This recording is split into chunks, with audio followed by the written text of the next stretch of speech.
Good morning, friends. Good morning, Benson. How are you doing today?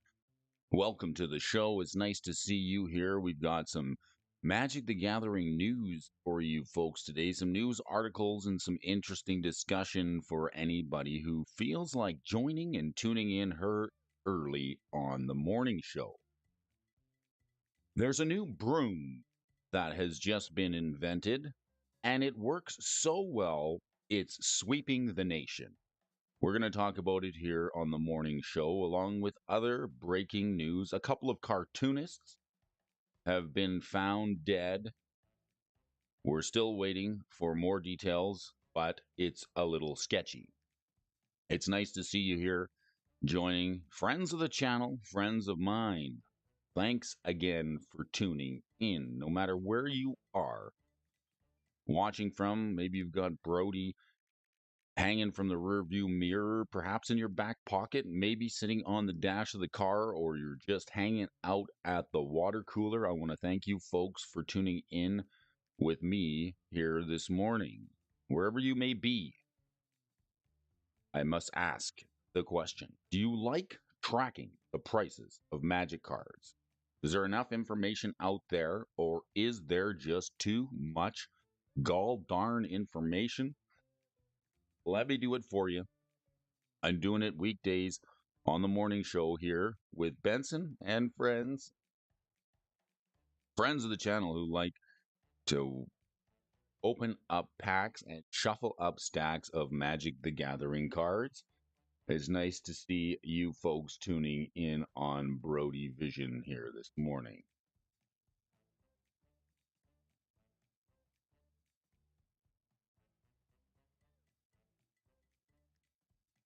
Mr. DJ Longhair, obviously, we're watching the Brody show here this morning.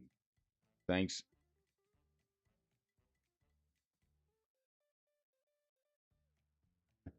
Oh, where's my ticker? The ticker.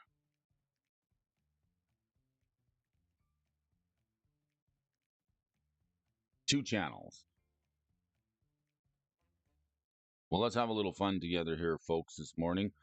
If you guys have not been here once already, let's warm up in the stream here this morning. If you know what I mean, we're going to take a look at a couple of AI generated Magic cards here this morning. And I think you folks know the rules. If the card is playable any way whatsoever, we'll give it a pass. And you're going to hear this sound. The sound of the dinger here this morning. But if the card is overcosted, perhaps got a little bit of gibberish on it, if it makes no sense at all, we're going to fail it. You'll hear this sound. Oh my, the sound of the buzzing, cousin. It's quite brutal. Take a look at a couple of AI generated Magic cards here this morning, and I've got to warn you folks, don't buy any miniature dragons. I assure you they're not to scale. Got a little coffee here this morning in the cup. Let's take a look at some of these AI generated Magic cards over at Robo Rosewater. What happened? Brody's disappeared. Let's get this cleared up here this morning.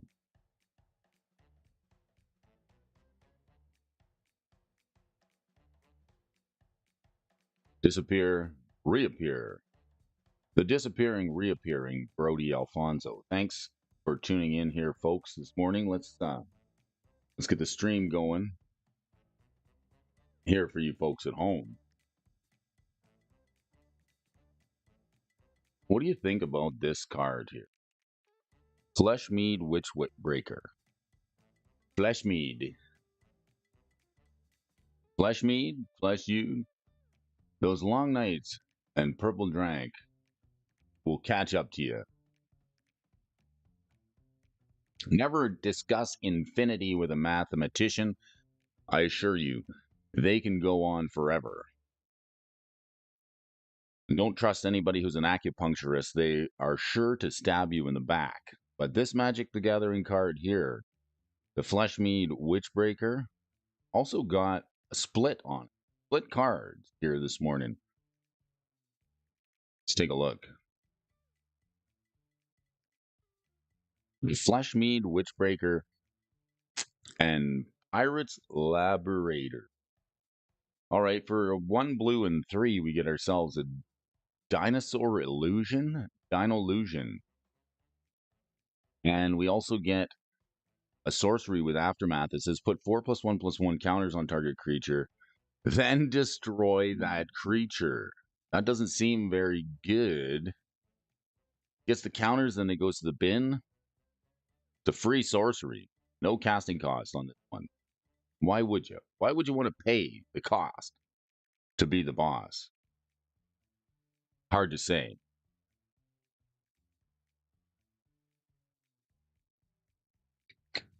I ordered a book on puns last week, but I didn't get it.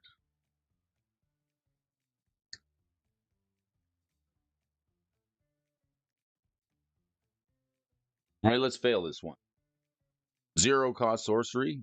I mean, doesn't seem like it's going to work out very well here this morning. Free kill spell, right?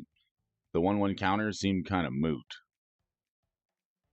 I feel for chopping cards because they're all getting pushed around. Let's not get pushed around here on this. Let's push this one to the non-functional power magic card. And then this one here, Goblin Realm. What do you think? Goblin Realm got a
technically speaking. Technically speaking, all right, how about now?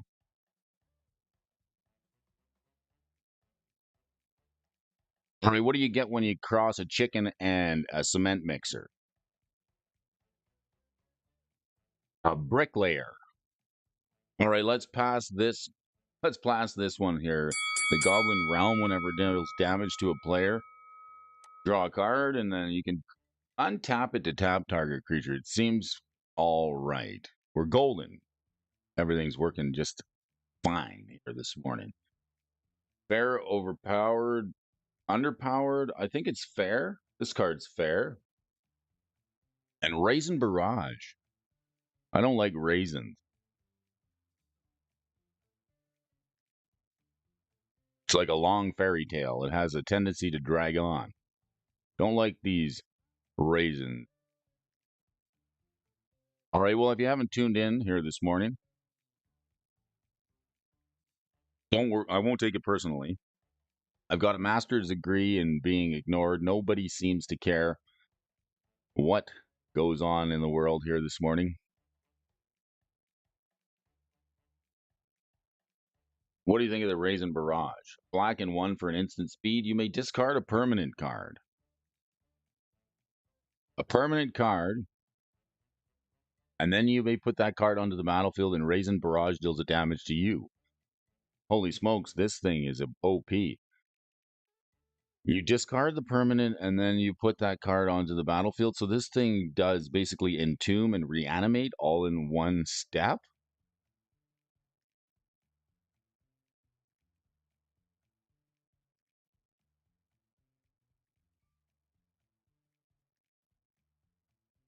Seems fine. Seems a little bit overpowered. It's not too evil of a card. All right. Do you know where you can get chicken broth in bulk? Of course, you get that at the stock market. Let's take a look at this one here. Let's pass it. Seems overpowered, but nevertheless, we'll give it a ding. Raisin Barrage. Some of these AI cards are actually getting quite good. OP? I think we'll put it on the OP. And this is right where we left off yesterday.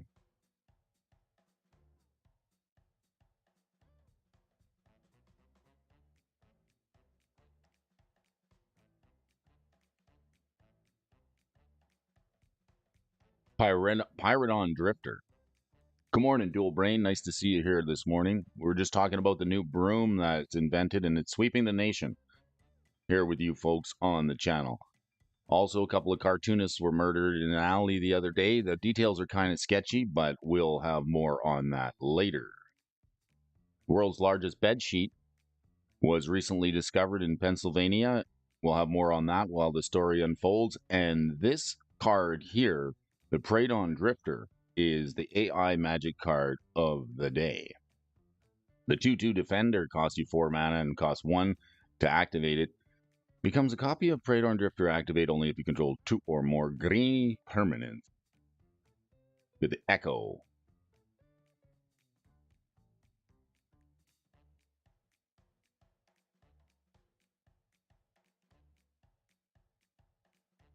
How's everybody this morning?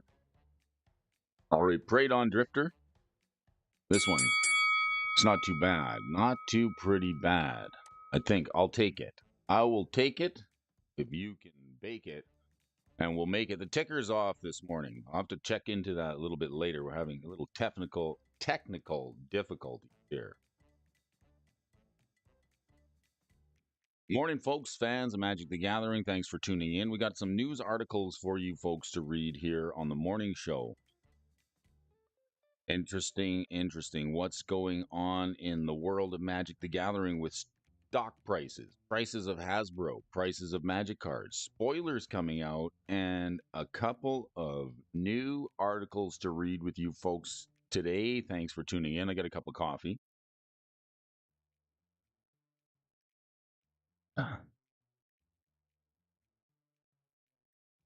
Let's take a look at this article from the stock desk. Coming by way of Harvey McGinnis. New cards from Commander for Murders at Karlov Manor. Oh. This one's from Steve Heisler. All right, Steve, what do you got to say? Scuba Steve here this morning. New cards from Commander from Murders at Karlov Manor. Straight back. Hair straight back here this morning, right? I like it.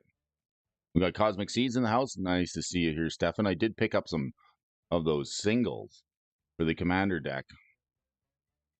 So I'm very excited to add those into the deck. I always appreciate the deck tech and the suggestions that you give me because some of them are quite good, niche cards that people don't expect. I like it.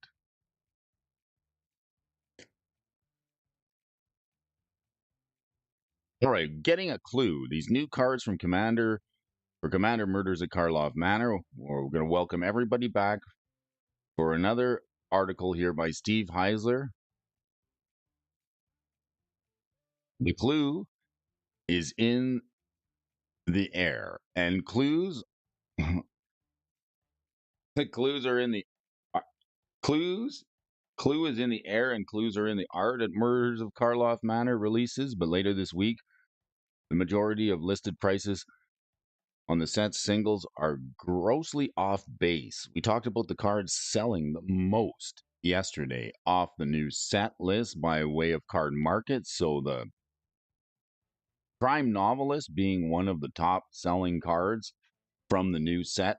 If you're cracking that, and some of these new cards are only worth $2 to $3. So if you're opening them up in your pre-release packs, I'd suggest holding on to them and not trading them away or vendoring them quite yet because this set is so early, it's still got some time. But we're going to take a look some part with Steve Heisler here with the previews And it's going to be going through the cheap cards and discovering what seems like a way to find underpriced cards that exist only slightly adjacent to the hype. Murders of Karloff Manors is full of these sorts of beauty, so we'll dive in, starting with this card called the Wojak Investigator. Interesting. A flyer. All right, as far as white cards go, Wojak Investigator is pretty weak. It's slow and a bit awkward and requiring an additional mana to invest, yet the card is well priced mana-wise. It's a white and 2 for a 2/4 with flying and vigilance. It contains a number of strong stat lines, 3 mana for that angelic blocker who can feel free and free roll attacks each turn, represents fairly resilient role player. I've also grown in appreciation for clues in Commander, and as along the lines, they're wanting every game action to be at instant speed. So, with so many new cards being printed that trigger off the player's second draw a turn, or something like Orcish Bowmasters that can punish people at instant speed itself, controlling the timing of your draws can be a game changer. I like this. The Wojak Investigator. At the beginning of your upkeep, investigate once for each opponent who has more cards in hand than you. If you got that one greedy player that's drawing so many cards and you want to investigate your way out of that problem, this 3 mana 2/4 flyer could be what you're looking for. The Investigator is currently sitting only at $1 and its pre-release price, which is comparable to similar existing cards like Angelic Sleuth and Bygone Bishop. What's the Sleuth going to do for us here? Sleuthing. Well, that's the another flyer, 2/3 flyer for 1 white and 2. Whenever another permanent you control leaves the battlefield, if it had counters on it, investigate. All right. So the $1 Wojak Investigator seems good. Although the Archivist of Ogma is $5 and Master of Ceremonies is also 5, and Beanie Brack's Zoologist is hitting $17 for this commander card, Convoke. So you can see where we're going with it. At the beginning of each end step, you create a token. This turn, draw a card. So these jaw-dropping card draw engines that are printed in the new set could be quite good in comparison. If this Angel 2/4 Wojak Investigator is sitting at $1, and these other card draw engines in white are sitting at around $5 to $17. We could see the Investigator slotting somewhere in between the low and the high ends of these prices, price-wise, occupying a spot just outside of the Staple Dome. What do you folks think? Is this card going to be worth a fin? Is it a $5 card? Perhaps. All right, another card to look at here, Outrageous Robbery. This is a card, I read this card and I was like, holy smokes, this thing is OP. This can't be a real card, but it is. It's quite good, I must say. Outrageous Robbery. One of my favorite ways to play Commander is at instant speed, and this card fits the bill, waiting until the last possible second to do anything that might cause suspicion on my motives and elevate my threat level. Outrageous Robbery supports those intentions and introduces an even greater surprise factor. Cards like Ragavan that play off the top of your library or opponent's library, or something like Gonti, Lord of Luxury, a card that lets you exile a card off the top of your opponent's deck and play it until the end of the game. That seems very powerful, but this card is so outrageous, it does a whole lot more. Outrageous Robbery supports evil intentions and introduces a greater surprise factor because it's at instant speed and a source of burst card draw. At the rate that it offers, it's pretty good, especially in black, and it subverts the usual play from exile timing that accompanies so many other cards. It's also pretty versatile. And 3 mana gets you a spell someone placed on the top of their deck from a tutor, a mystical one. And the more that it gets you a decent sized pile of cards that doesn't count towards your hand size, made up of roughly 1/3 lands. Check this out, Outrageous Robbery. 2 black and X at an instant speed. Target opponent exiles the top X cards from their library face down. You may look at those cards for as long as they remain exiled. So even after the spell resolves, for the rest of the game, you get those cards in exile to play. If you cast a spell this way, you may spend mana as though it were any color mana type to cast it. This is quite darn good. Good morning, Hillbilly. Nice to see you. I think this is outrageous. A card like Thought Scour, right? The 1 mana blue spell that says target player discards 2 cards or off the top of their library, and then you draw a card is very, very good in Commander, especially if people are setting up the tops of their decks with tutors. And this card is outrageous. X. If you can actually, you know what I find is neat? What happens if you kill that opponent? If you like pump infinite mana into this, does this just straight up mill them? Then do you get to cast those cards till the end of the game, even though that opponent's gone? Do their cards go with them, even though they're in the exile bin? That's the one question I had about this card. So if you can keep that opponent around, you'll be able to cast those cards until the end of the game. I think this card is outrageous. It's only cost a couple of bucks right now. It's trending down in price. And look at this. Coming in at around the $2 mark, the outrageous robbery could be and include in a mono black deck or decks that make a lot of mana. A few considerations are in order, though. Most Commander players don't love having their own spells played against them. There's a great chance the synergies present in an opponent's deck won't jive with anything in your deck, but well, if you can nerf your opponent's combo piece out of their deck, then that's just about crippling as it can be. You still got to pay the mana cost for the cards. Villainous Wealth, it is not. Villainous Wealth. Target opponent exiles the top X cards from their library. You may cast any number of non-land cards with mana cost X or less from among them without paying their mana. Well, this is just a little bit better from cons, but it's sorcery speed. So it's not Villainous Wealth, but Outrageous Robbery is pretty high ceiling and only a modestly low floor. It's quite likely to see rise in at least a few dollars from its current peak price.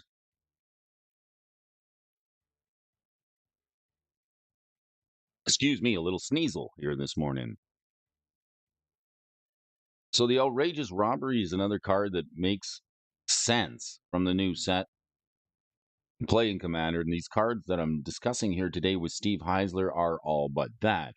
Anzrag's Rampage is a recent card that was discussed by the substitute teacher over at the Community Detention Center in the script written by Jesse Robkin, who Steve calls a friend, but is pointing out that Anzag's Rampage is easily a strict upgrade to Vandal Blast. At $3 as compared to the 50-cent price of Anzrag's Rampage, currently in Commander, what the later lacks in its ability to target a single artifact, it more than makes up for by letting players windmill slam a huge hasty threat that gets bounced back to their hand at end of turn, and I'd call that a much bigger upside. Illusionist Bracers with Outrageous Robbery, Buckets of Fun. All right, and Anzag's Rampage. Did you hear about Did you hear about the guy who broke up with his girlfriend who was a bartender? He's been asking her to give him another shot ever since. And let's take another shot at this card. Anzag's Rampage. Destroy all artifacts you don't control, then exile the top X cards of your library, where X is the number of artifacts that were put into the graveyard from the battlefield this turn. You may put a creature card exiled this way onto the battlefield. It gains haste, returned it to the hand at the beginning of the next end step. Anzag, it's a mole. It's a moly mole. It's a moly world. It's a mole-a-day. All right, don't worry about the fact that it exiles all of the cards, all of the cards that you can't or choose not to put on the battlefield if you're looking to knock out 10 to 12 artifacts at a time and digging deep into a Tally Primal Storm. The game's probably about to end. And last but not least, coming to you folks by way of the stock desk is Krenko's Buzzcutter. Here's a card that was discussed in the comment section over on the Twitter feed. Now, this card, very interestingly enough, it gets around the targeting. It does. It gets around targeting of lands that have hexproof because it says choose, and you don't have to target with this one.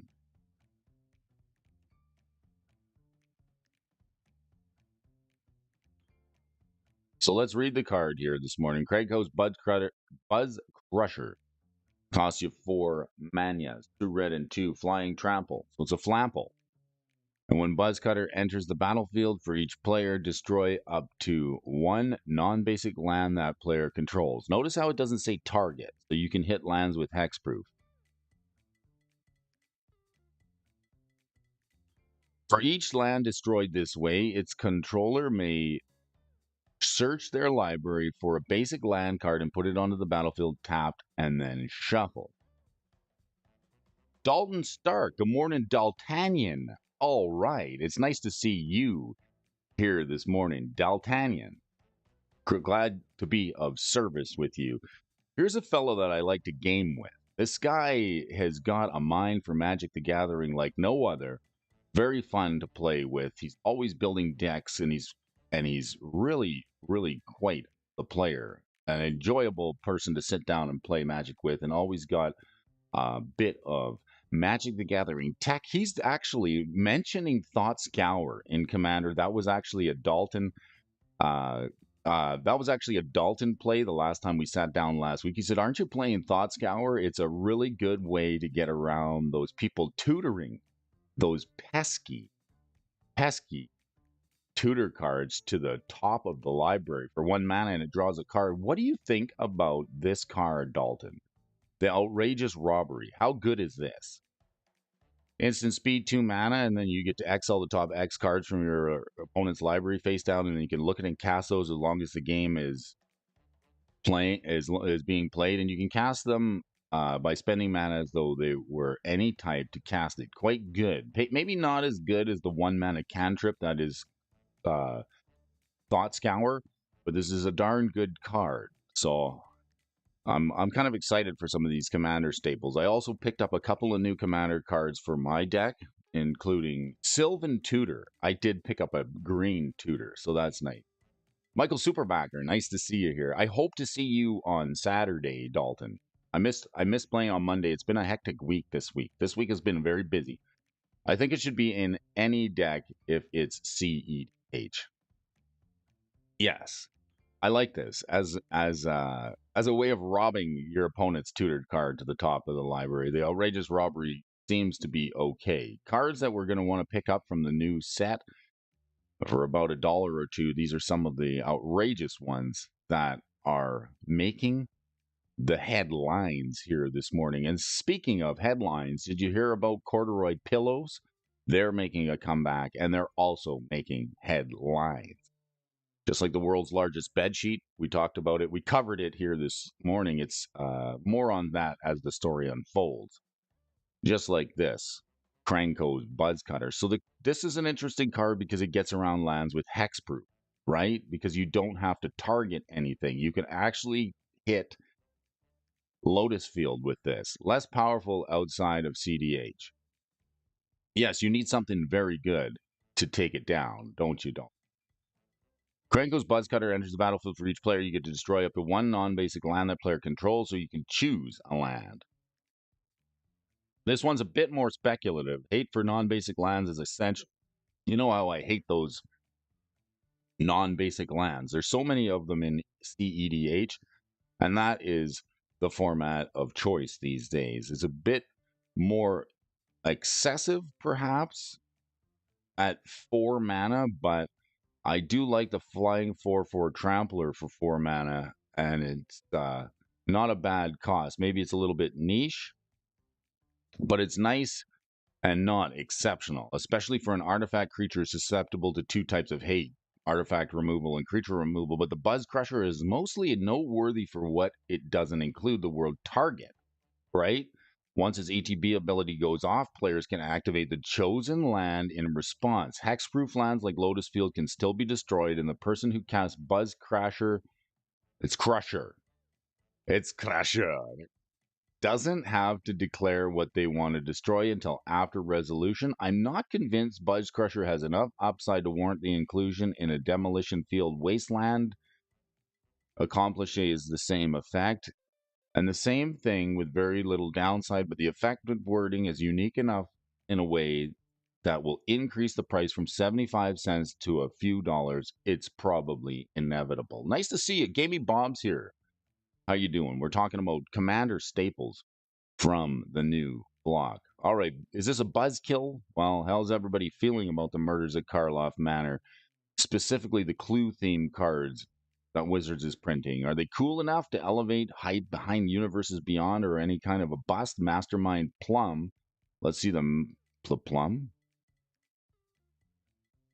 You get this 2/2. It's a bear for black and 2. Whenever Plum attacks, exile up to one target card from a graveyard. If an artifact is exiled that way, create a treasure. So this is like Professor Plum. And the headliner Scarlet. What's this one? Warlock. 3/3 haste. When Scarlet enters the battlefield, creatures target player controls can't block. So this is like the Crop Crusher effect, but all creatures. And at the beginning of your upkeep, exile the top card of your library face down. You may look at it and play that card this turn. This thing's going to give you some depth in a red deck. An Apothecary white. Whenever you attack, create a food token for each player that's being attacked, and then X and a white and tap it, tap X, untap foods you control, and you get that many humans. All right, well, if you're all feeling good about Murders at Karloff Manor, these clue-themed cards may be okay. I like the fact that the clues will draw cards, and there's even something in the set that everyone hates on Cluedo, but that game slaps.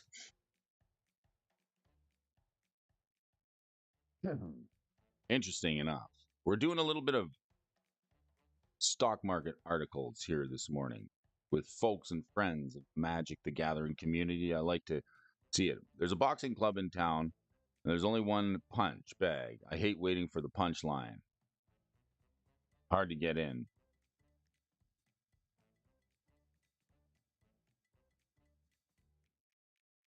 Well, who all do we got in the chat here? A bunch of folks. Fine folks this morning. Nice to see you here. Richie Dubs, Hillbilly. All right, my friend Daltanian. It's nice to know some folks of you personally. I've met a bunch of you. I've met Gaming Bob. I've met the DJ. I've met Cosmic Seeds. Met the Dual Brain. It's nice to see you folks here this morning. Wherever you may be, I want to thank you folks for tuning in and bringing me with you wherever you may be. What are we at today? It's Legacy. No, it's Wednesday, so it's the middle of the week.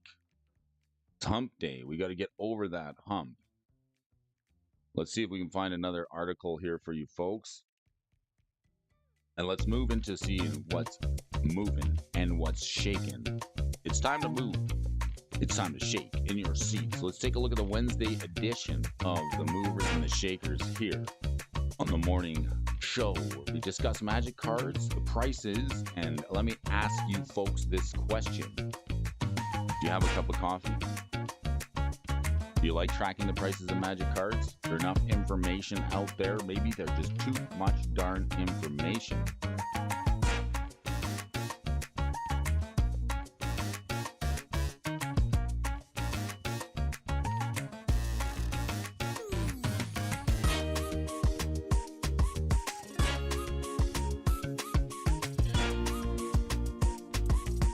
All right, what do we got today? Modern Monday, Tuesday Pioneer, Wednesday Popper. Popper Wednesday seems fitting for the middle of the week. Let's pop off another edition of the Movers and the Shakers list here this morning. Oh no, Modern Pioneer Popper. Yeah, it is Popper Day. All right, let's see what we got here.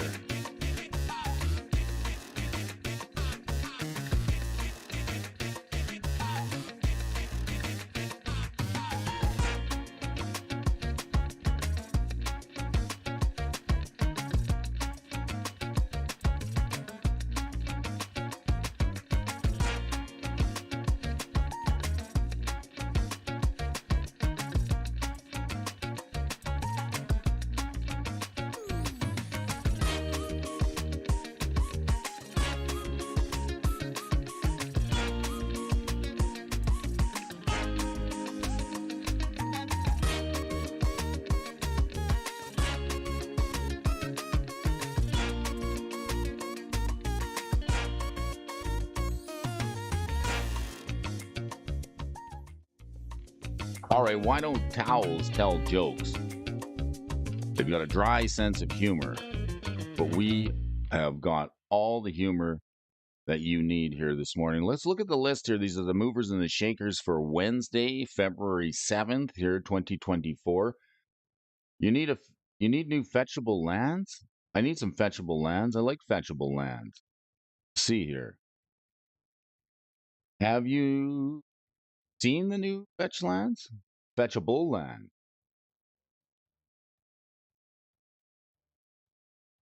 Have you seen the new fetchable land? Is that the surveil lands? The surveil land seems quite good. I think those are the ones we talked about yesterday. Those are the surveil lands, the ones that allow you to put a card into your graveyard. Are those the ones? Yes. What do you think about those, Dalton? Dalton's a bit of a competitive player, so I like to get the competitive take on some of these new cards. Apparently, the new fetchable lands, the surveil lands, are very good in the Rhinos deck. Tommy, how you doing?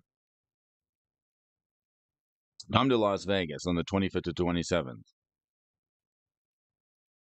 Interesting card here, this one. All right, well, let's just take a look at three cards.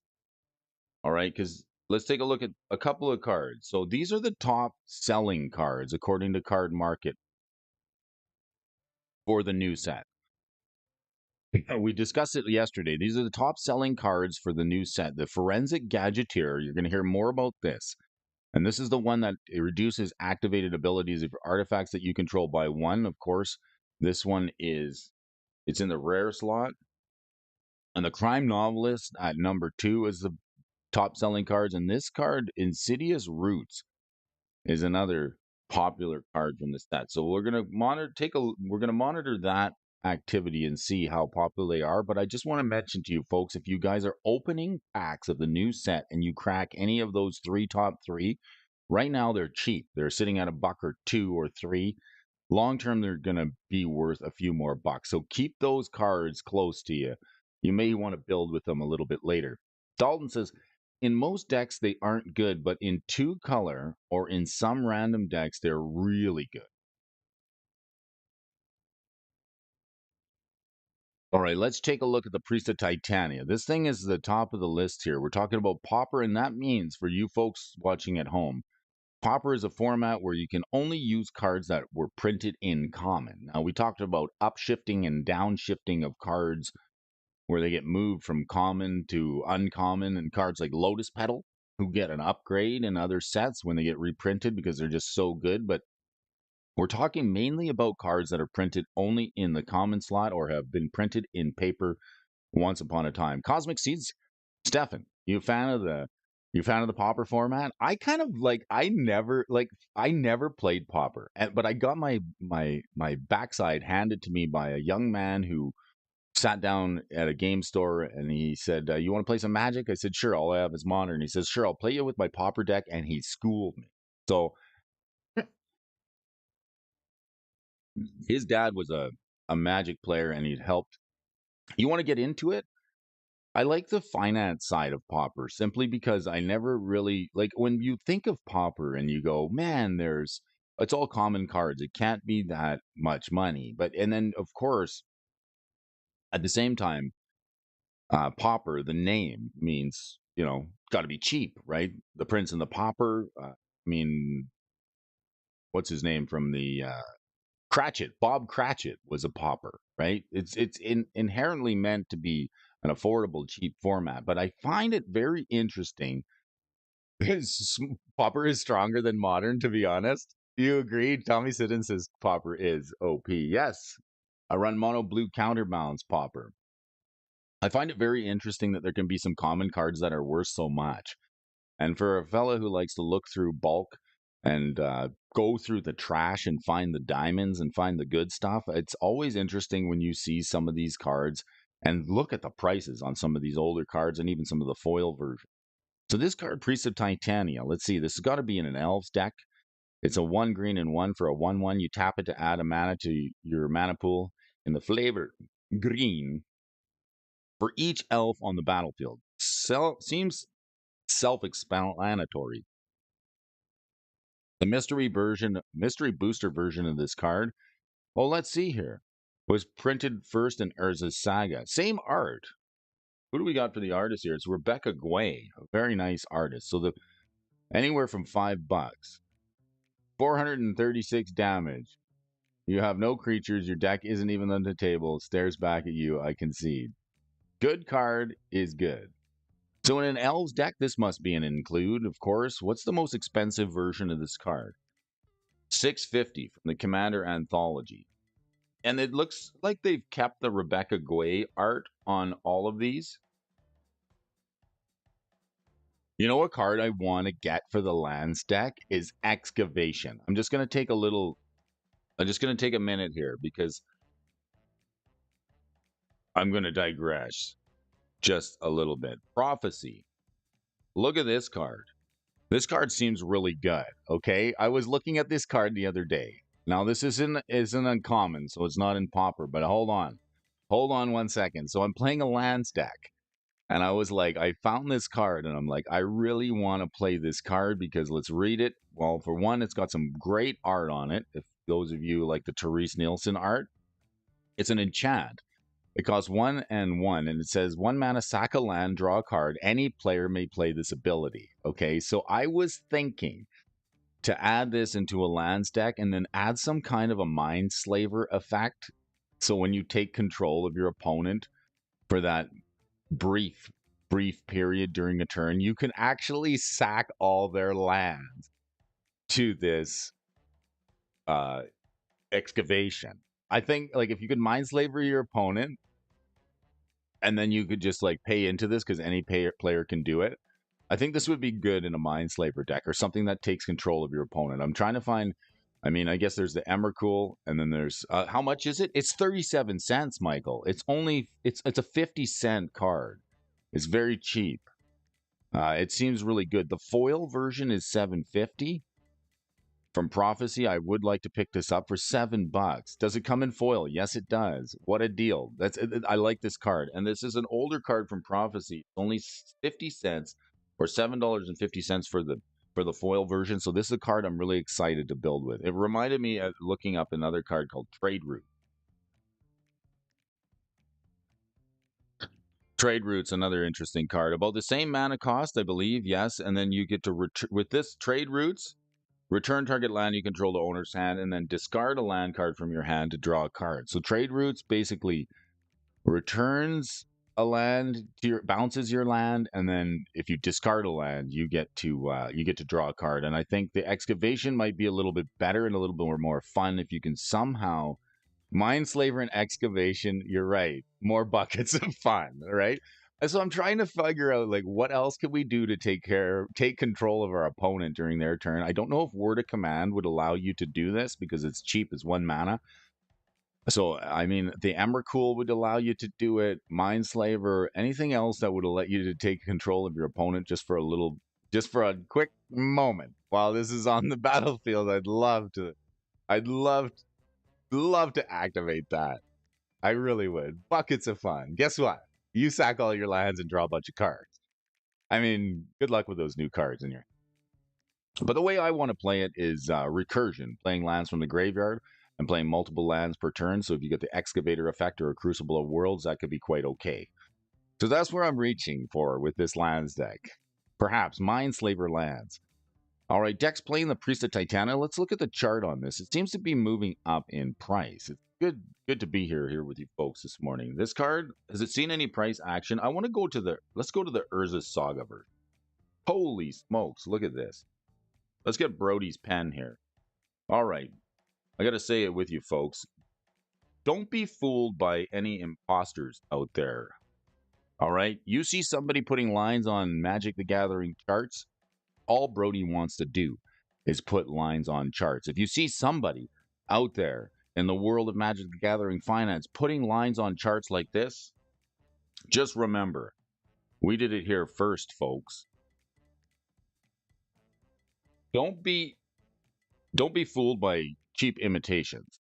All right. This thing saw only a $2 to $3, $4 price tag up until Strixhaven. Then it took a pop up in price. And like elves is always going to be a tribal tribe that people are going to want to play. This thing, let's go here. All right. What are we going to look at? Patterns. All right. There's many different continuations patterns. And let's take a look at some stock patterns. Okay. 17 stock patterns that traders should know. So this is kind of like looking in the rear view mirror, right? When we look at these charts, we definitely want to know if we can recognize some patterns. So here's 17 patterns that you should know. If you're analyzing these charts and you're looking back in time on stock charts and you're trying to decide what's going to happen. Now, keep it again, these aren't exactly like stocks because Magic the Gathering is a different market altogether. And with new printings and new changes in the game mechanics that can affect the way prices go. But technical analysis is one of the best ways that traders can use to spot shifts in markets, allowing them to predict and support resistance levels with predictability in a time frame. There's many different continuation and reversal patterns to look out for when reading a stock chart, and this list of 17 patterns are essential. Knowing them will give you an investor trading edge, so it plays to keep these close. Looking at these chart patterns every single day here on the morning show, we're studying these charts and allowing us to look back on some of these charts with a little bit of a technical analysis and insight to see what implications these patterns may have and to see if we can track the prices and predict where these are going to go. All right, let's take a look. Cup and handle. This is definitely something that I'm seeing here on the Priest of Titania. What do we got here? Let's just move this chart here. What do we got here? Looks like a little bit of a cup and handle forming. This thing has been trending down for quite some time. It was about $3 or $4. I don't know what pushed it to $15 in around Strixhaven, but it's been doing nothing but going west to east slowly through the last number of years. What are we? July, August, September, October 2022, almost 2 or 3 years. Let's take a look at the old Urza Saga version because this is a OG. This is a little bit older version, and we always want the tabletop. So look at the Urza Saga version of this card here. Look at this chart. Looks like a bit of a downward trend here in and around Strixhaven. Again, the same thing. There must have been some speculation on elves being quite good. Tech's using it. Voja, Jaws of the Conclave. Lathril Blade of Elves, just 4-color elves. Marwyn the Nurturer, Kinnan the Bonder Prodigy. And if you notice all these things, elves good in Magic? Elves are actually quite good. They are. What's your OG combo? Just go with Memnarch and take their lands instead. Okay, I like it. The spike was the jumpstart elf. Okay, that is the one that says things can't be countered. That's right. What is the name of that elf? It's the dinosaur elf. It is the I get it. Think, Brody. Think. It's a shaman. I think it is a shaman. Elf shaman. It's the 1 mana. Your creature spells can't be countered. That's what pushed this sucker up. That's a good point. The shaman. It is. Allosaurus Shepherd. Sorry, Allosaurus Shepherd. That's the card. Allosaurus. Now I got to spell Allosaurus. Allosaurus?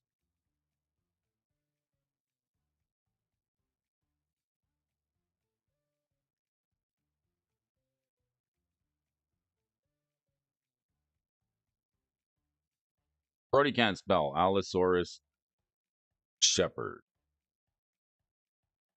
Allosaurus. Why did he have dry skin? Why don't dinosaurs have dry skin? Because the Allosaurus Shepherd came there to moisturize. This guy. This is the reason she bumped up in price. The Shepherdy boy for 1 green mana can't be countered. Your green spells you control can't be countered until end of turn. Each elf you control has base power and toughness 5/5 and becomes a dinosaur. in addition to its other types. How much is this guy? 20 bucks. It's good to keep an eye on this. This was the hotness. Well Wisher and Elf Deck games used to go on forever. That's why I ran copies of Parrish. Allosaurus. Thanks, Bob. When are we getting Allosaurus Sheepdog? I don't know. Still never got Tiny Bones from the OG and Jumpstart. Goedendag, Ed. This Allosaurus Shepherd, I think it was as high as 50 bucks. Yes, let's take a look at the price spike on this. You know, Cosmic Seeds, you hit the nail right on the head. Look at the Allosaurus Shepherd, the most moisturized shepherd in the world of Magic the Gathering. Always putting some aloe on the dinosaurs' scales to keep their skin just supple and soft. All right, it was as high as 60 bucks, and this is a card from Jumpstart that made a lot of waves. And this thing's been trending down to about 20 bucks. It was 50 to $60 at one time and quite good. It was over 100, really. That's insane spike. Look at this, eh? So I would say just looking at the movers and the shakers list here, we're looking at this elf here, Priest of Titania, also printed in many times, $5.75, a really good common from the Urza's Brock. You see that card mentioned, Dream Chisel? Yes, Dream Chisel. It is spiking. Yes, it's one of the most how it's one of the most sought after heavy metal cards in the game. This one, 29 bucks. The Onslaught foil. I believe it's sold out in all the stores. Let's look at sold out. It was 11 bucks. But we were talking about heavy metal cards the other day, right? And this card has just hit the market hot. If you've got this, hold on to it. Onslaught foil is very nice. I also bought you want to talk about Onslaught foils? I picked up a card called Wheel and Deal from Onslaught. Also a really reasonably priced Onslaught foils. And when you consider the market for foil cards in Onslaught, such as the fetch lands, the Onslaught foils can be quite good. Spec'd on it years ago and sold it in between. Dream Chisel, a very interesting card. All right, Mystic Sanctuary. Here's a card that got banned in Modern. So good. Like when I saw this card printed in the common slot, I was very excited because I thought it was really good. One of the finer cards from the Eldraine block, in my opinion. It's so sad that this sucker got banned, right? Now, I was looking on Reddit just the other day and it was talking about card games like Yu-Gi-Oh!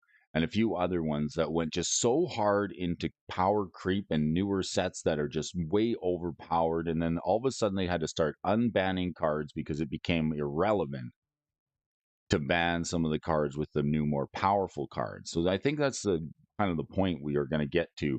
Eventually, the power creep is going to get so real that they're going to have to start unbanning some cards like Jace, the Wielder of Mysteries, perhaps the Jitte, or even the Stoneforged Mystic are all cards that saw an unbanning at one time. What do you folks think? Is the Mystic Sanctuary ever going to see an unbanning? Printed in the common slot, this thing is legal in Pauper. It's got to be legal in Pauper. Can we do it it's banned in Pauper. Banned in Pauper, banned in Modern. So even though this thing is on the Pauper list, it's some bad information here. And always check to make sure that the cards you're playing and putting in your deck are actually legal. So this card, where can we play it? I guess we can play it in Commander. But the thing that makes this card so darn good is that it looped with cards like Time Walk and Cryptic Command. So this is the land from the land cycle from the Eldraine block, Throne of Eldraine. It enters the battlefield tapped unless you control 3 other islands, and then enters the battlefield untapped.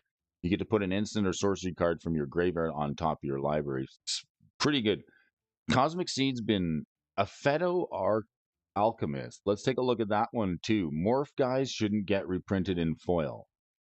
I've been scooping up older copies of Morph foils. Interesting. A Alchemist. All right, what are decks playing this? Even though it's banned in Modern and it's banned in Pioneer in Pauper. Jeskai Beanstalk Control in Legacy. Here's a card that's gone straight to Legacy for common. How much is it worth? It's worth $1.99. And the foil version? What? The Time Spiral Remastered foil is $88. Holy smokes. And how much is the Throne of Eldraine foil? The Throne of Eldraine foil is $8. So here's the money, Brody. This one's $88. If you pull this in Time Spiral Remastered, you get an $88 bill if it's in foil, and that's quite good. Wow. Impressive. Well, at least it's not a flop, right? So if you're gonna let's look at the Affeto Alchemist. Affeto Alchemist. Is this common? Please be common. It's uncommon. Was it ever printed in common? Just the Onslaught.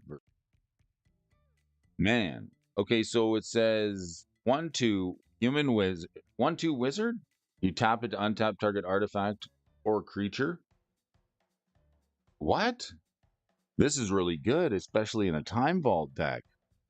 Wow, how did I not know about this card? It untaps an artifact. Yeah, I'm giving this a big hello.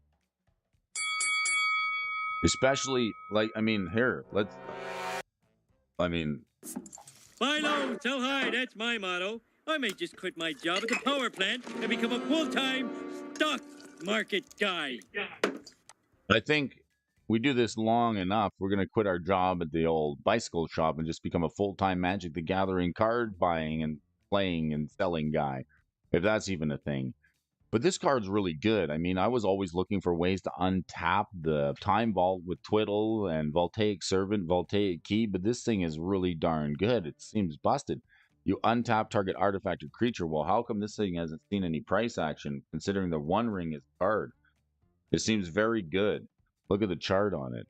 It did see a tick up in price in and around the Phyrexia All Will Be One set.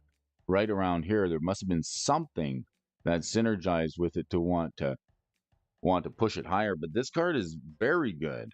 And write this down, folks. You're like Stefan, always coming in on my feed with some excellent card tech.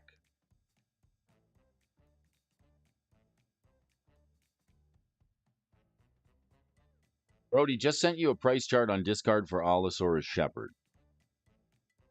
You want me to pull that up, Bob? I don't have my Discord open at the moment. I can bring it up. Oh, if I bring up Discord, it's going to hijack my microphone, so it might crash the stream. But I will take a look at it, I promise. I'll take a look at it, and I'd like the elves. I did pick up some elves from Mrs. Alfonso's elf commander deck. I picked up Mercy Killing. That was a card that I showed folks in the What I'm Buying video. Shadowmoor foils. I'm fond on the Shadowmoor foils and the Lorwyn foils. And now, more and more as time goes on, I'm becoming more and more a fan of the Onslaught foils, simply because I think there are some good diamonds in there. Some older foil cards like the Wheel and Deal, the Affeto Alchemist, like Cosmic Seed said. So I try to keep a look out for some of those cards in foil. Sunscape Familiar, this card's been on the movers and the shakers list last week. I think this was number 1 for this wall. 0-3 makes your green and blue spells cost 1 less to cast. It's printed in common as a defender. So this is giving you a rebate on casting your spells, and I always want a mana rebate. This thing makes it a little cheaper to cast your green spells and your blue spells. Just you. It's non-synergistic, so it only works on your side. I got 2 sealed Onslaught boxes. Who wants to do a box break? Wow. I mean, there's some fetch lands in there, buddy. That's incredible. Good on you. You know, some of these Magic the Gathering sets from like the Silver and Golden Age, I think Onslaught is probably going to be considered the Silver Age, but we'll let Dual Brain just chime in on that. They're still quite good. Look at the chart on this. Look at the chart on Sunscape Familiar. Is there a foil version? It's a plane shift card. $26 for the foil version. Let's have a look at that one. $26 make me holler here this morning. The foil version's been a lot more stable, but it's never seen a reprint. And it's a common. $26 common. So popper schmopper. Here we go. This thing's seen a couple legs up in price. Nice legs on the Sunscape for me. The cheapest one will cost you $4.65. Is played in familiars. I believe that's played in the deck that you want to hit some devotion. And this thing seems very good. Maybe I'll bring one to Vegas. Grab all familiar foils, Brody. All of them are in plane shift. Really? All the familiar. What makes it a familiar? Just the fact that it reduces the mana base? I'm missing something. Let's take a look at the familiars deck then. This is the deck. Cosmic says pick up all the familiar cards from Plane Chase. Fate Summoning. Here's a sorcery that can be played at instant speed. So we talked about another card that was shifted from instant to sorcery in the new Secret Lair. Can anybody tell me why it's called a familiar deck? Is it just because it gives rebates to other colors other than itself? Is that why? We've got Snap, we've got Ghostly Flicker, Prismatic Strands, Deep Analysis, Lorien Revered, The Modern Age. I'm missing something. I'm not familiar with the term familiar. Why is it called that? Somebody help me out here. I've heard of it. I know what type of deck it goes in, but like, how do you recognize like a familiar card? Correct. They help two colors. Okay, so that's what it is. A card that helps two colors other than its own is a familiar card. All right, somewhere to look. Like Seeds is saying, go check out the plane ship. I'm gonna have to do that in my spare time.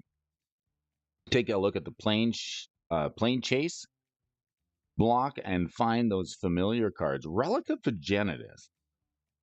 Here's a graveyard hate piece. It's quite good.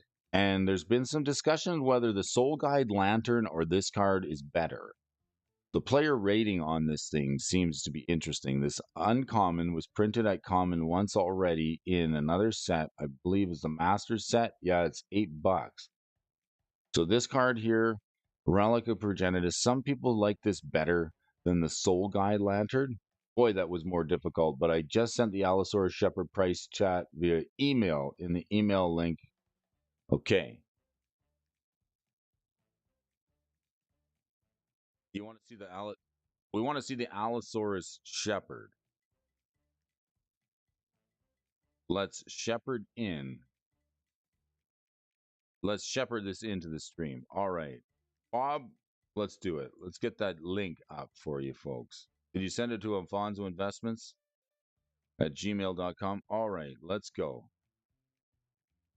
Where's this one from? Holy smoke. Legacy Echo MTG. Let's take a look here. All right, thank you, Bob.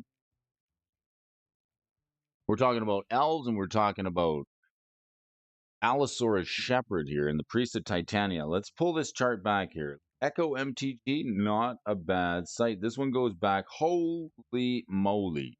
Look at the price chart on this one here. Brody's going to have to make himself a little smaller.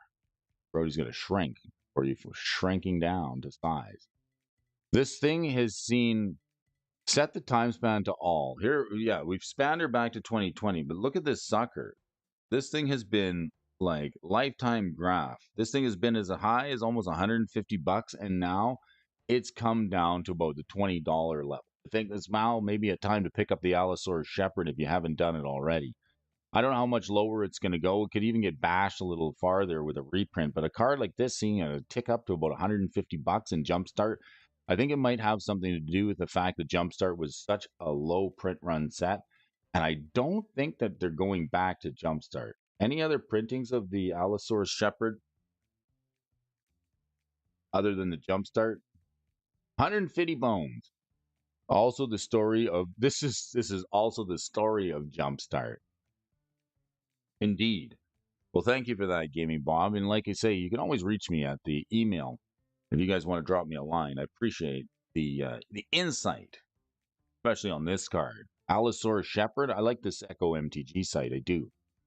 So let's take a look at the relic. That's impressive to see why that card is being so expensive. All right, we got the relic. Like I say, the Soul Guide Lantern. Let me just check the rarity of Soul Guide Lantern. Soul Guide. Soul Guide. Oh, not that one. Soul Guide. I think there's a hyphen in there. Yes, Soul Guide Lantern.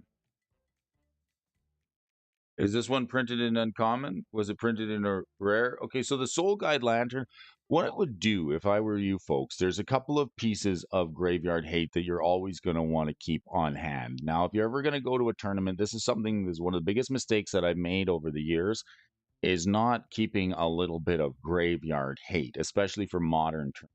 Or if you're going to try and play Legacy, it's always good to have a piece of graveyard hate. So a card like the Soul Guide Lantern for 23 cents, it's always good to keep it on hand.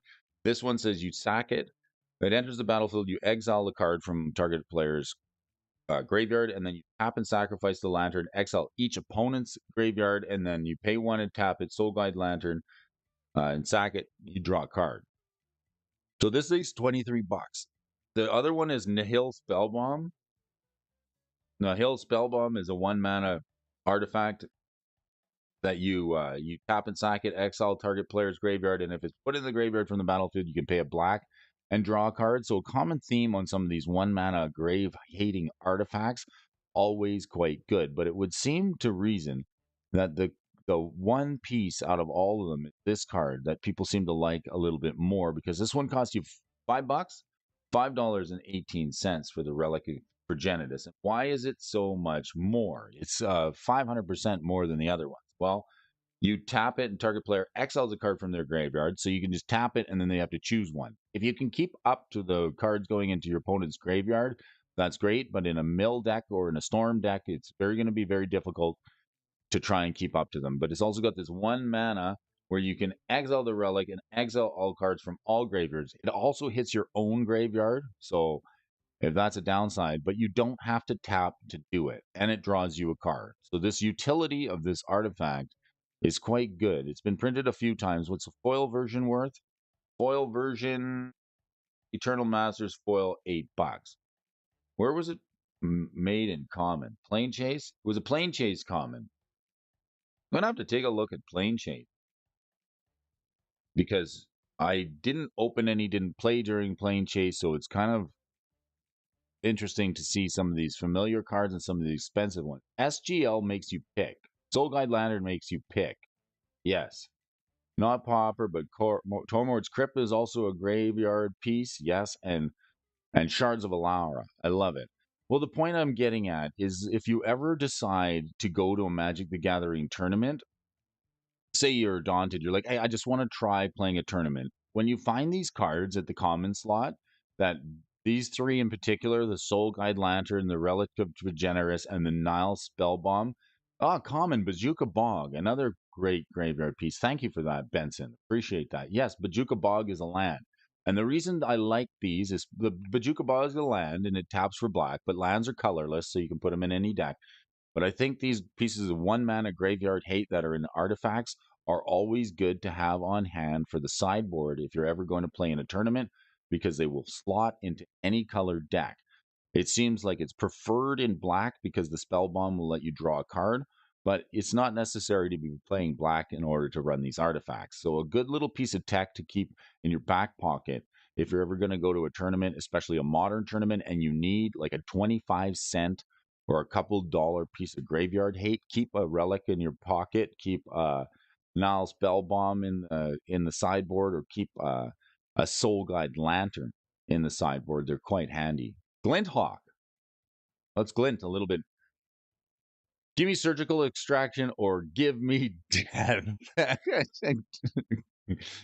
Yeah, surgical is quite good too. It's 0 mana and it's very good. It's a little more expensive though. So we're talking pauper today. We're trying to do this on a budget, but if what does Dalton have to say? And if you draw them and they are dead, they replace themselves. Yes, thank you, Dalton.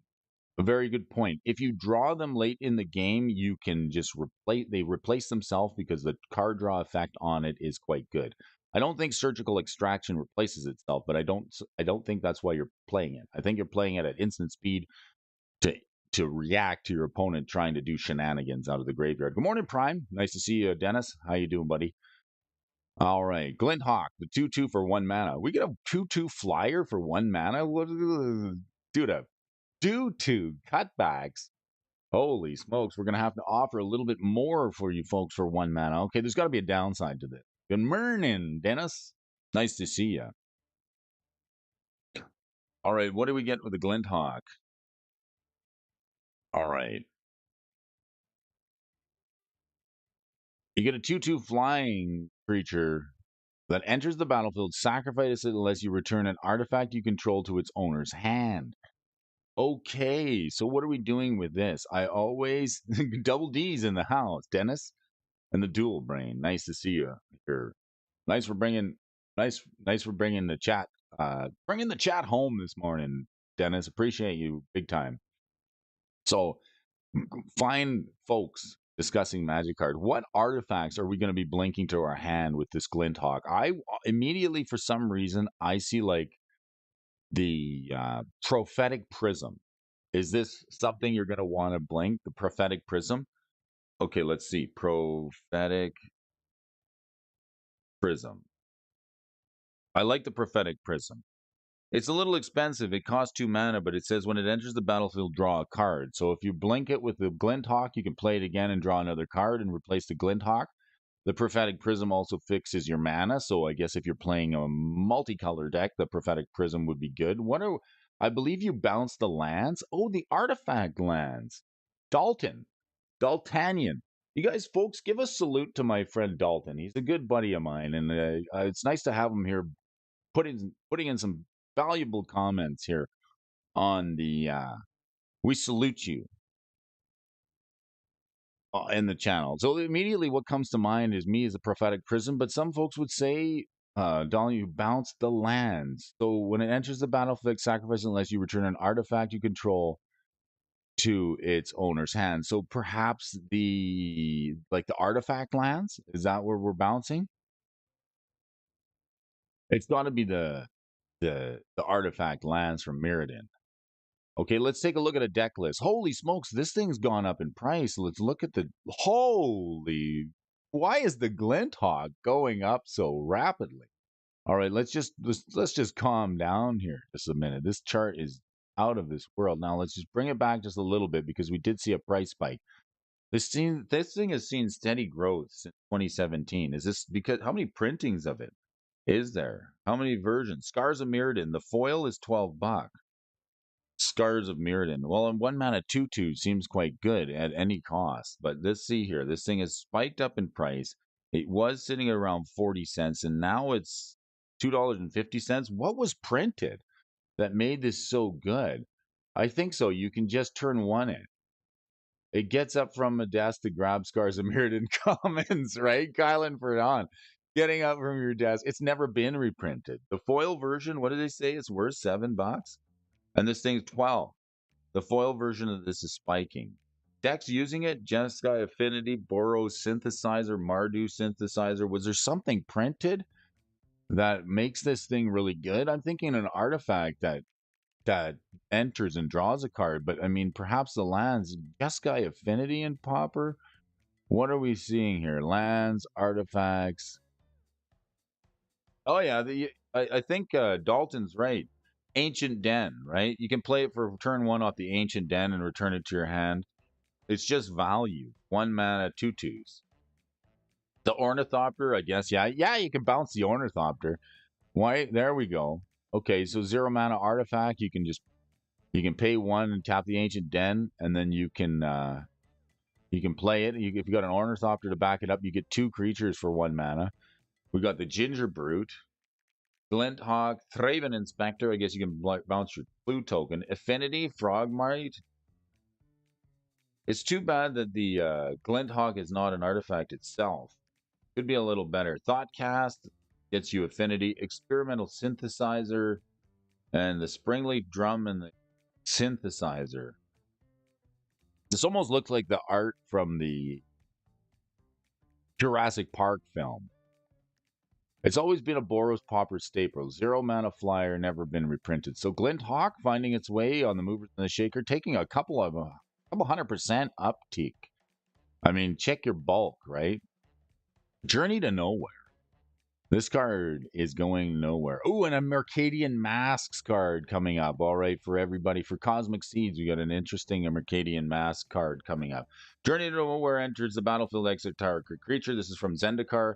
And then when Journey from Nowhere leaves the battlefield, return the exiled card to the battlefield under its owner's control. Check out Relic's Roar. Turn your weenies into 4/4. Relic's Roar? All right, let's check it out. Before we go anywhere, because this show was just a journey to nowhere. Relic's Roar? What do we got? Relic's Roar from the Lost Cavern. Let's take a look. Benson, a little bit of tech. All right. Relic's Roar, until end of turn, target artifact creature becomes a dinosaur artifact creature with base power toughness 4/3 in addition to its other types. Target artifact or creature. This is a common too, so you can turn something into a 4/3. All right, common card. Does that just turn your weenies into 4/3s? You want to just buff up your hawk, or maybe your ornithopter, make it a 4/3. That seems okay. Then you're like turn 2 swinging for 6 with the glint hawk and the ornithopter. That seems good. They turn from showers to growers, right? Turn your ornithopter from a shower to a grower with the Relic's Roar. 1 mana 4/3s feels good on the front and the back side. Thank you very much. Turn the artifact land into a 4/3, turn 2 damage. But on Gingerbrute, sneak in for 4. I like it. This is common.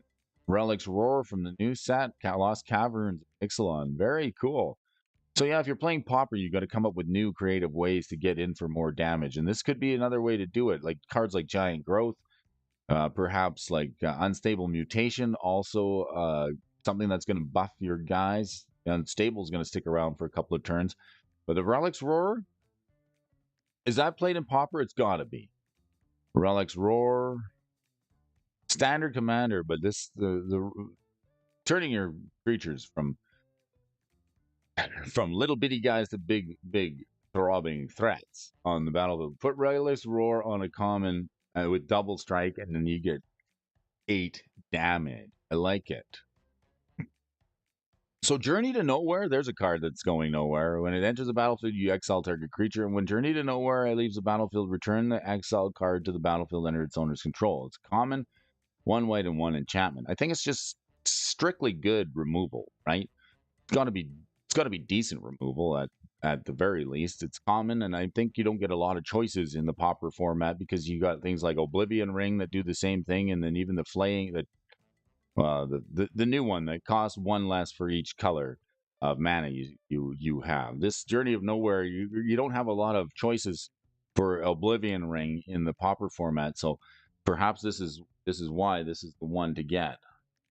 Let's take a look at the chart on it. It seems like this card, contrary to what its name would say, it's not that it's going nowhere. It's going somewhere. $1.50. It was down to the War of the Spark set. It was almost worth $1, and now it's seen a little tick up in price. Not a whole lot of price action, but for a common card, what's the foil version? I do want to know. From Zendikar, $12. So some of these go check your bulk, folks. I mean, some of these common cards can be quite good. It reminds me of a card like Mayhem Devil.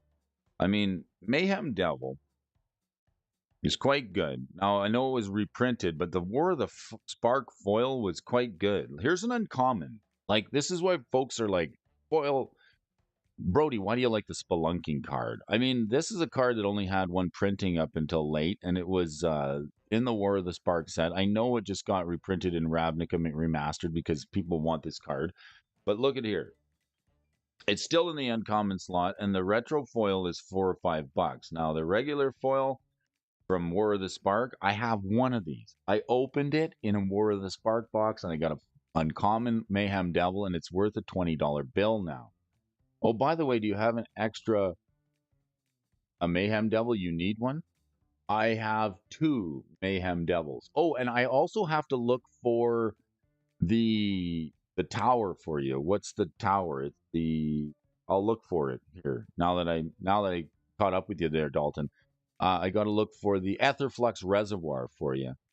Mayhem Devil probably would have been a rare a couple of years prior Do you have an extra one of the devils? I'll take a look and see. I think I only have two. I have the one foil. That's the only one I got. And as far as an uncommon goes, it's quite uncommon. I've got one foil that I opened, and I did open a Japanese version. So I'll take a look for the Etherflux Reservoir for you as well. Now that it's on my mind, a decent card. So where's this Journey to Nowhere playing? Catgate, Cawgates. Caw. Gates. All right. Cawgates, Boros Synthesizer, Ephemerate, Boros Bully, and Commander decks. Plenty of cards playing the Journey to Nowhere. This card's not going anywhere anytime soon. It's going to be sitting down. And look at this. Oh, here's a card. I think I might have bought this card. $1.60. Mercadian Mask, the foil version, $40. Let's look at this. This is a Peat Bog card. And for folks watching like Cosmic Seeds, here's a card you're going to probably be very fond of. Yeah, right? Let's check this out. Peat Bog, when it enters the battlefield, tap with 2 depletion counters on it. All right. Tap and remove a depletion counter from Peat Bog. Add double black.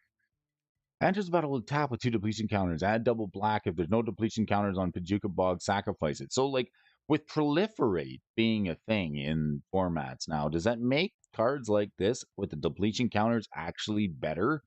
I think you could proliferate and add depletion counters on it so these things don't get depleted. Where will we run this? Akal Pakal, the funniest card to say in recent history. What is Akal Pakal? Pakal! Akal Pakal. Akal Pakal. Is that it? It is. Oh my God. Well, this guy, I wouldn't want to travel with him. He's probably got a lot of luggage. Akal Pakal will pack everything, including the kitchen sink, if you go on a trip with him. This legendary human advisor, the first among equals. Nobody's equal to Akal. At the beginning of each player's end step, if an artifact enters the battlefield under your control this turn, look at the top 2 cards of your library, put one of them in your hand, the other in the bottom. This guy's packing. He's packing it all. You can almost see that he's packing some heat for your deck. The Peat Bog, I kind of think this is all right card. And the Mercadian Mask foil, I got to take a look to see if I actually bought this card. I don't think I did, but I was scratching my head a while ago going, a land that taps and gives you 2 blank mana. With a card like Spelunking that says lands enter the battlefield untapped, this can be quite good. But again, we're talking about Pauper here this morning, so whoa up on the brakes just a little bit, Brody. This thing, tap, remove a depletion counter. I don't know a lot of lands other than the land cycle from Mercadian Mask that adds 2 mana of a color to your mana pool. Very decent. Let's look at the price chart on this. Now, let's scroll her back. Look at this, Peat Bog. Why did we see a spike in the price of this card for the Peat Bog? For Pete's sake, look at this. It hit $3 or $4. We got to look at the foil version. $3 or $4 for the Peat Bog, and ever since it's just been trending down in price. The Gitrog monster's playing it. Cricks on a Yawgmoth, Melon, a Morning Song. I guess so, if you could make a way for your lands to enter the battlefield untapped, which is easily achievable with a card like Amulet of Vigor. If you want to play it from the graveyard, then you can continue to use it for the 2 black mana that it provides. Double black's quite good. So this card in foil, this got to be wrong. Like, look at this here. Look at this. This is why we love to look at these Magic the Gathering price charts. Look at the price spike here. This is not a real indicator. It says this card hit $133,433. I believe it was have to be a pricing mistake. I love looking at these charts because there's all kinds of bad data in here. I woke up one morning and I saw a card called Relentless Assault had spiked to $1,000, and then I rushed out and I bought a couple copies of it on the secondary market because I thought I was getting a good deal. Now, I didn't pay that much for it, but I saw one of these spikes. So if you do wake up and you look at these charts, don't be fooled thinking that the price is going up all the time. Sometimes you got to spend a little time and look at the charts and just see if this is actually real data. It could be money laundering on TCJ. Good morning, Dusty Cully. Nice to see you. Hey, what's cracking in Chilliwackinen? I like to see you, folks. How you been, Dusty? It's nice to see you, Mr. Collihall. I got to go to Dusty's wedding. Dustin. I don't I got to go to Dustin's wedding there. Last time I seen him, it was a good time. Went down south, had a little trip. Got to see the friends, the old stomping grounds. It was really good to hang out with you. So I miss you, and I hope you're doing well. And it's nice to see you here this morning. Thanks for joining me in the chat. We're talking Popper here this morning. Looks like Gary's been racking up the wins. Hey, he took down a standard RCQ just the other day, and he got himself an invite to Montreal. Don't get blobbed again. It's great. Got some amazing news I'll text you later about today. I would love to hear it. All right. All right. Let's keep it private. It's not some public news. This is some Hasbro news, perhaps. I'm excited. You got me excited. All right. I'm gonna have to tell Mrs. Alfonso when she gets up. Text me a little later. Nice to see the friends of the chat here this morning. Michael Superbacker, Brody finds out why price spikes and drops happen. That would be a funny theme. Hi, I'm Detective Alec cracking a pack as we're here to investigate these price changes. Well, let's just look a little deeper here. Red Elemental Blast. Thank you, Michael. I always like new ideas for videos, and if you put them in the comments or the chats, it's a good chance I'll read them, and in some cases I might actually do them because I'm crazy like a fox to even do it. I'm working on some new video ideas for you. I've got some new stuff coming in the mail, and it should be quite funny, but it's going to take me a little bit to work it out. So just give me some time, and I'm going to have some new interesting stuff for you folks here sometime this year. No promises. I just don't want to put any pressure. Let's take a look. REB. All my cards have gone to zero. I could see you as a detective. Dun, dun, dun. Thank you. I'll take it. $2 for Red Elemental Blast, revised edition. This is a good card, especially in the Pauper slot. It's we had so many. Look at the Red Elemental Blast go. This thing is a strong card. There's no foil version of this one in revised. There weren't any foils back in the day. So look at the chart on this one. This one has definitely moving. Even up to 3 years ago, let's look at this. 3 years ago, this card was 30 cents. And now, like, it's funny. It's so funny because when I started playing Magic, that was in revised, and I had boxes of cards that I kept them all. I'm like, I'm keeping all my cards. So one of the biggest mistakes that a person can make is if they just want to get out of Magic and they just dump everything. If you're thinking of even maybe ever coming back to the game, keep your stuff even the commons, because here's a good example. Tyler T. Freezy come over to the place the other day. He says, I need a Red Elemental Blast. So I went through my bulk from revised, and I think I found 5 copies. And I'm like, yeah, and it's quite even possible that we proxied cards using them just because there were so many of them going around. So and I can't see it being any different in this day and age. Like cards that you pick up in bulk, and there's even some what is this? This one's a common.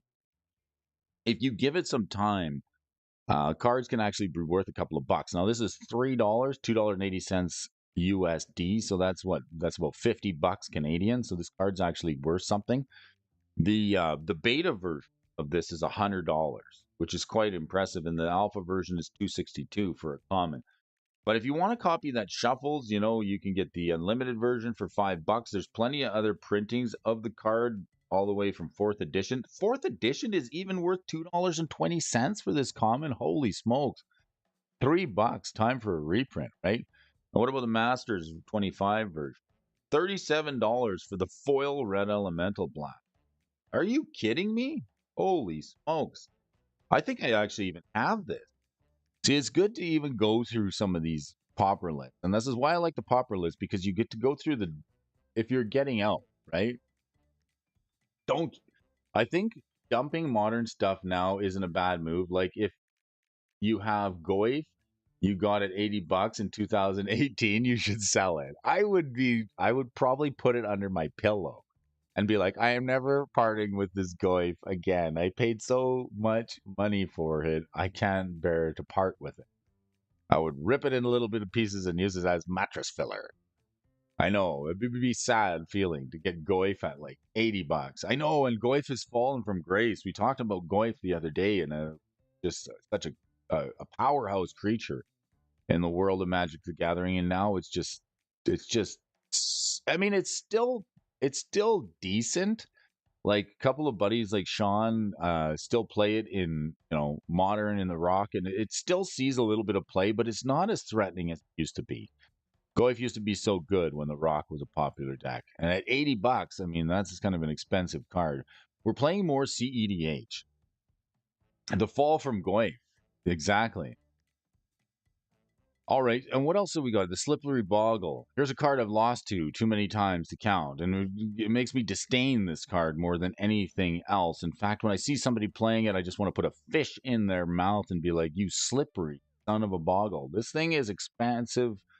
No, it's $1.89. It used to be so good before Unholy Heat could axe it out. That's the answer. Get some heat on it. Bring it in the heat. Can't just complete. You can't just compete with Murktide. Just can't compete with Murktide. In fact, yeah, the power creep, right? Goif during the time spiral or the time shifted future sight block, what it was the hallmark of creatures. What about this uncommon? Slippery Boggle. We're talking Pauper, we're talking Magic the Gathering here. Even Tide Foil for $8. I like this art a little better. It's a little creepier, a little more cartoony. Dave Alsop, who's I can't read this. Dave Alsop. Slippery Boggle, always got his tongue out. What is a boggle anyway? Well, it's a beast, it's a creature, and it can't be touched. This thing's got MC Hammer written all over it. It's played in straight up boggles, right? I don't see boggle being an expensive card anytime soon. I guess let's look at the chart on it. There's a lot of up and downs here. $1 to $1.50 up and around Strixhaven, then a tick down in price in and around Brothers War, and then just before Phyrexial will be won. This card seen a couple of bucks. It's still popular and sees play. People like to put enchantments on it. I mean, the problem with the Boggles deck for me is just too straightforward. I have a tough time playing just straightforward Magic. Play a creature, put an enchantment on it, put another one, just go tall, smack you with it. You can't deal with it. I win. I like a little bit more thought-provoking gameplay. Like playing Burn in Modern's a little hard because I just go 1, 2, 3, 1, 2, 3, 1, 2, 3. I like to take some game action. Boggles, it feels bad to lose to it. I've lost to it many times. Boggles and Pauper and Modern are both somewhere you're going to see it. Where else are we playing it? Commander, a couple of decks playing it. And Hammer Time. Are people putting the hammer on the Boggle? Is that a thing? Are people putting the hammer on Boggle?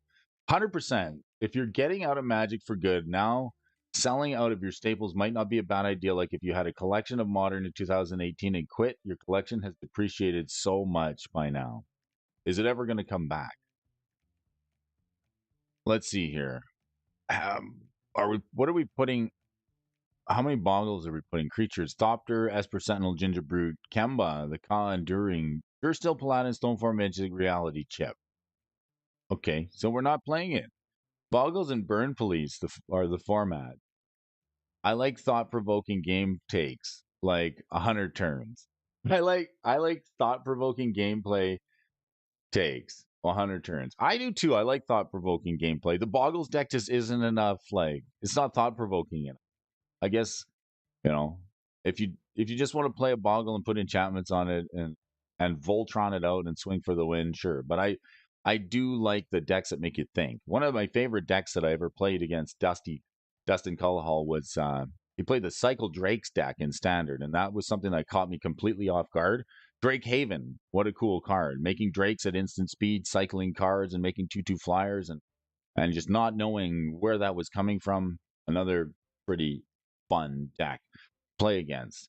I like the thought-provoking decks. I like decks that when you sit down, you actually have to solve and figure out how to beat it. The Boggle is, it's kind of a one trick pony, I guess. God, I missed that standard deck. Yeah, that was a really cool deck. I thought it was great. Drake Haven, Cycle Drakes. Yeah, it's one of the cool decks that I saw that really made me want to get back into Magic. I'm like, this is cool.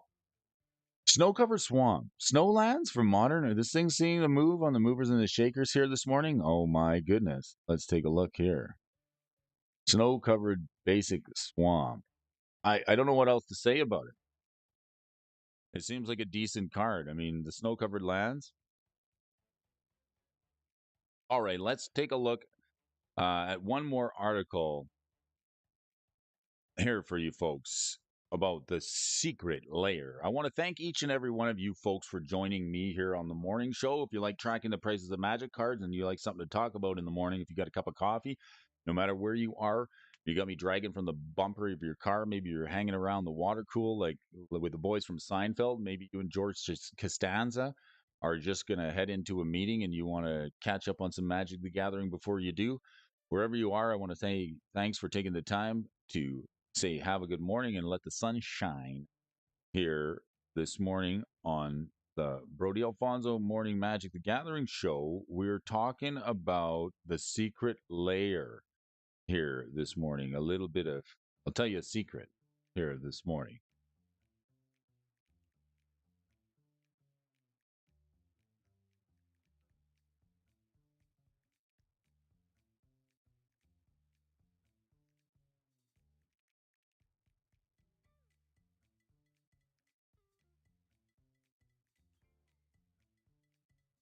All right.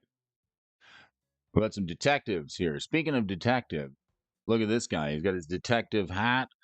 We got Jace here. $300 secret layer super drop offers deadly dubious value. All right. What did one hat say to the other? You go on ahead.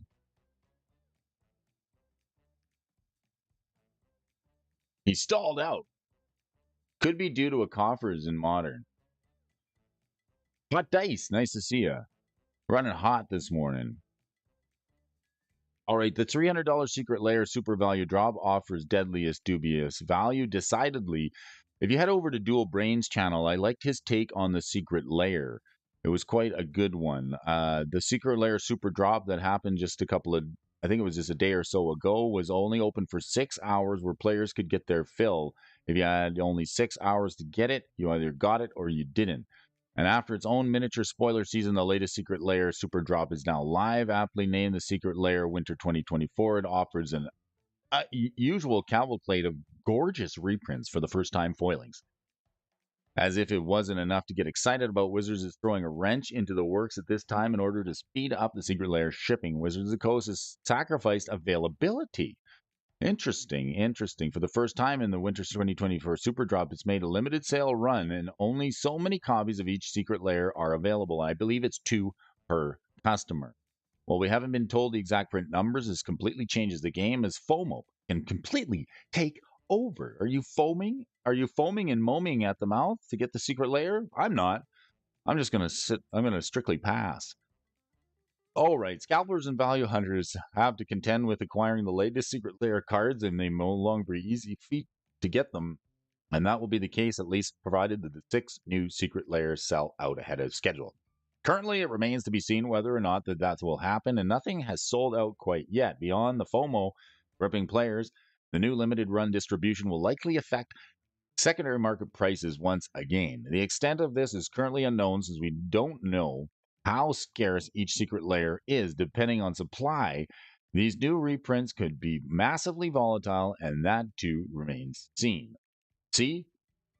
That I called that. That's what it is. Scalpers. Right?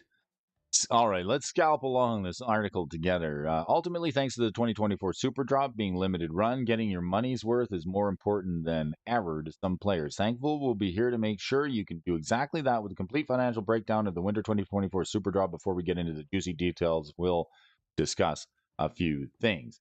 As always, art matters. This is a silly looking ragavan with cigarettes in his eyes. I don't know. He's burning. While we say this every time for Secret Lair drops, there's no denying that art matters since these cards feature some of the most striking and visually distinct art in Magic the Gathering. Each card isn't for everyone as a favorite, and as a result of this, the post-release secondary market demand for these cards can be very significant. Should a card be a cult classic or a commander staple, prices Secret layer variants can balloon massively. Alternatively, if the majority of players really don't like the art, secondary market values may reflect that. Ultimately, predicting the future of the secondary market accurately is practically impossible. As a result, you can only look at the current prices right meow. When looking at the prices, we'll be highlighting the current market price of the TCG player for the cards. Alongside this, an important detail, we'll also be looking at the cheapest variants available, and this does not factor in the art demand on account. However, we'll make note of this on some of the occasion during each section. But last but not least, the Winter 2024 Super Drop. A few cards get foil retreatments for the first time. As you might expect, pricing these new reprints is practically impossible, so we're not even going to try and attempt it subsequently. We're during the value of the calculation tables entirely. Treatments will be listed as NA, as they are not applicable. Just add milk, second helpings. All right. What do you think of this one? Does it look like Sonic the Hedgehog? It could be. All right, kicking things off on a positive note, the Just Add Milk Second Helpings is the best secret layer of the Super Drop. It's the best? It's the best. It's like the Nacho Libre of secret layers. It's the best. Offering compelling and non-compelling foils and foil value. From the value perspective, this drop is an absolute win, as if it wasn't enticing enough to get the cereal box style art, rather than beloved by fans, potentially increasing its value. Myself, I didn't like it. Hard to say. All right, reselling, it's still available. People need to nut up, and that's some touchy-feely Pokemon. Chill. All right, within this drop, the star card is undoubtedly Sakashima of the Thousand Faces, capable of becoming a copy of any creature you control. A card we know, and it doesn't apply to the legend rule. On the other hand, the Sakashima of the Thousand Faces sells for $29 and practically paying for the secret layer itself, adding even more value. Adrix, the new Twin Casters, is also a great hit at $13. While the price is high at the moment, there's still a good chance it will drop in price in coming weeks. This is thanks to the new reprint of the Murderous Karlov Manor Commander decks. Outside of these two cards, unfortunately, Clark the Thumbless and Yargle the Glutton of Herb are far less financially interesting, and the only remaining possible upside is Kark having a $5 value in foil.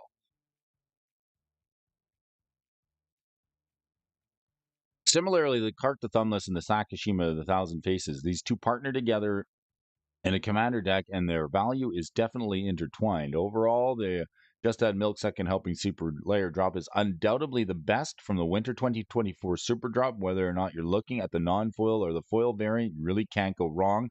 Out of the secret layer drops in this release, this is one of the most likely to sell out first. So, Kark the Thumbless, we got a foil version in the secret layer, $5 versus the non-foil. Twin Casters 19 versus $13. Sakashima of the Thousand Faces. How is the foil version worth less than the non-foil?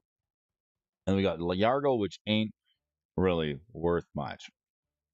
The next one is MTG Gaming Bob's favorite one. It's only been called scalping since the pandemic, and then people were stepping on each other's throats for Pokemon and Target. Is anyone buying sealed and holding it? Scalper.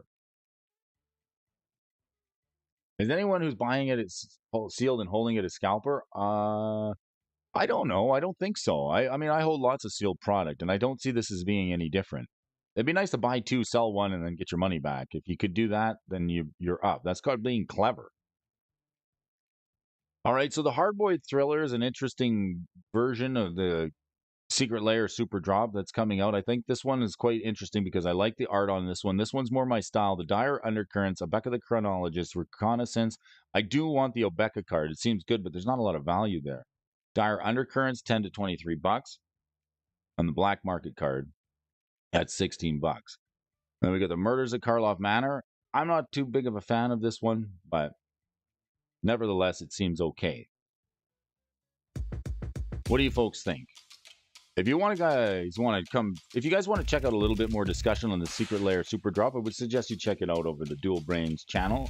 Did a little bit of a discussion on that, and look at that. It's cracking the whip here this morning. It's time to hit the brakes.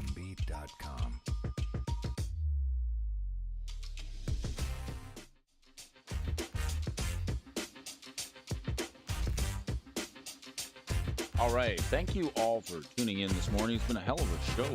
Thanks for waking up with me and getting going. What do you do to balloons when they get hurt?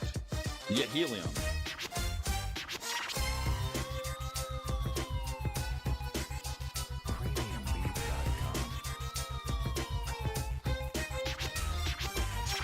Appreciate you all for tuning in here this morning. I'm going to hit the road wherever you are.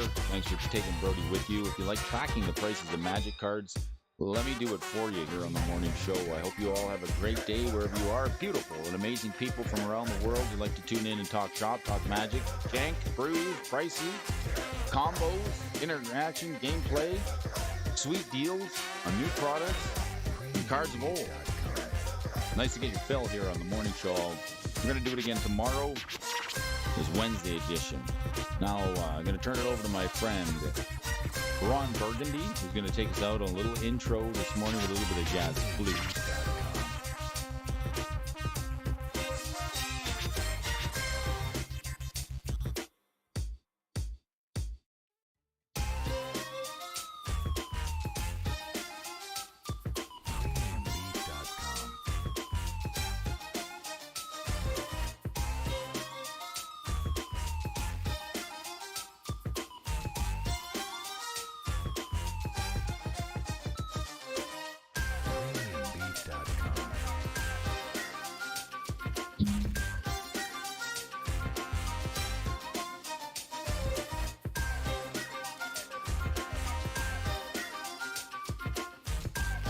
Hello, everyone.